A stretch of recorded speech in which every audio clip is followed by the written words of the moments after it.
অপরূপ টিভি। ইরানে হামলা স্থগিতের ঘোষণার পর বিশ্ববাজারে কমল তেলের দাম। বিশ্ববাজারে কমেছে তেলের দাম। পুরো সপ্তাহ জুড়েই ওঠানামার পর শুক্রবার ২৭শে মার্চ দিনের শুরুতেই এই নিম্নমুখী প্রবণতা দেখা গেছে বলে জানিয়েছে রয়টার্স।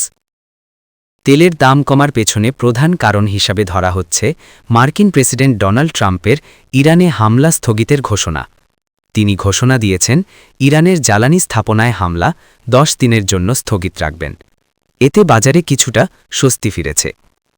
তথ্য অনুযায়ী শুক্রবার ভোরে ব্রেন্ট ক্রুডের দাম ব্যারেল প্রতি ৯০ সেন্ট বা ০.৮% কমে দাঁড়ায় ১০৭.১১ অন্যদিকে যুক্তরাষ্ট্রের ওয়েস্ট টেক্সাস ইন্টারমিডিয়েট বা WTI তেলের দাম ৮৩ সেন্ট বা ০.৮৮% কমে ব্যারেল প্রতি ৯৩.৬৫ নেমে আসে।